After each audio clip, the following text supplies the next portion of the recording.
গুটি কয়েক নাস্তিক এবং মুরতাদ। আমার বাংলাদেশে 92% মানুষ মুসলমান, ঠিক না? দেখেন বাংলাদেশের ধর্মীয় সম্প্রীতি যে পরিমাণে আছে,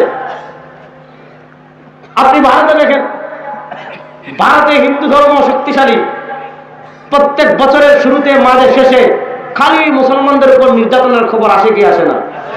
কাশ্মীরে, গুজরাটে, দিল্লিতে, আসামে নানা কারণে, নানা সামান্য অজুহাতে পাথর দিয়ে পিটিয়ে পিটিয়ে ভারতের মুসলমানদেরকে হত্যা করা হয় কি হয় না?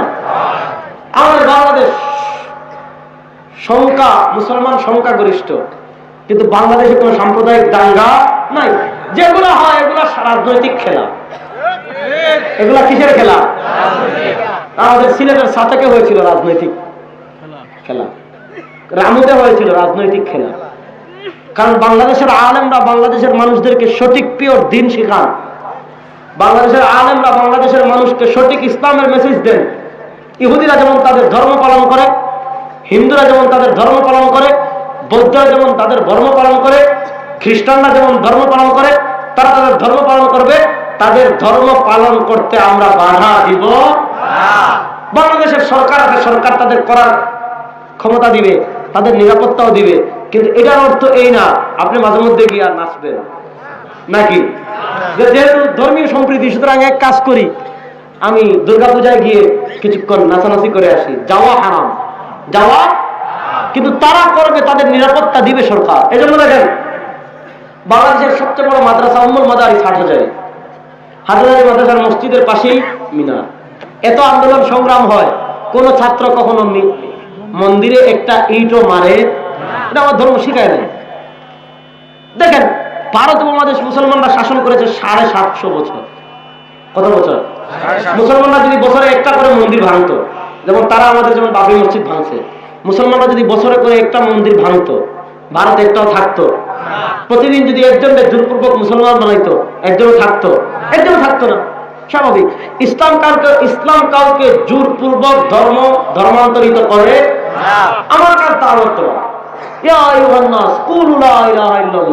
আমি তোমাকে বলবো তোমার রব আল্লাহ, আমি তোমাকে বলবো তোমার খালিক আল্লাহ, আমি তোমাকে বলবো তোমার মালিক আল্লাহ, আমি তোমাকে বলবো জমিনে ইবাদত করবা একমাত্র আল্লাহ। মানলে জান্নাতি, না মানলে লাকুম দীনুকুম ওয়ালিয়া দীন। তুমি তোমার ধর্ম নিয়ে জাহান্নামে যাও, আমি আমার ধর্ম নিয়ে জান্নাতে যাব। বাংলাদেশ ধর্মীয় সম্প্রীতির দেশ। কিছু নাস্তিক, চিহ্নিত কিছু মুরতাদ, এই দেশের চিহ্নিত কিছু শয়তান, এই শয়তানদের লিডারের নাম জাফর ইকবাল। এরা আমাদের বাংলাদেশের সব মানুষকে, বাংলাদেশের ভিতর সাম্প্রদায়িক দাঙ্গা তৈরি করা, বাংলাদেশের ভিতর সাম্প্রদায়িক সম্প্রীতি যেটা নষ্ট করা পায়তারা করতেছে। সাম্প্রদায়িক সম্প্রীতির অর্থ এই নয় আমার মুসলমান বাচ্চাদেরকে আপনি বিবর্তনবাদ শিখাবেন না। হ্যাঁ, সাম্প্রদায়িক সম্প্রীতির অর্থ এই নয় যে আপনি আমার মুসলমান সন্তানদেরকে দাড়ির বিরুদ্ধে প্রচার করবেন। সাম্প্রদায়িক সম্প্রীতির অর্থ এই নয়, ধর্মীয় সম্প্রীতির অর্থ এই নয় যে আমার মুসলিম সন্তানদেরকে আপনি পর্দার বিরুদ্ধে কোনো কিছু শেখাবেন। এখন দেখেন এই জাফর ইকবালরা কি করতেছে, আপনি যা কিছু করতেছে মানে আপনার মাথা আউট হয়ে যাবে। কারণ একটা বাচ্চা যখন ছোট থাকে তখন তার মাথায় যেই সফটওয়্যারটা আপনি ইনস্টল করে দিবেন ওটা সারা জীবন থাকবে। কুল্লু মাউলুদিন ইউলাদু আলাল ফিতরা ফাআবাহু ইউগাব্বিদানি আও ইউমাসসিরানি আও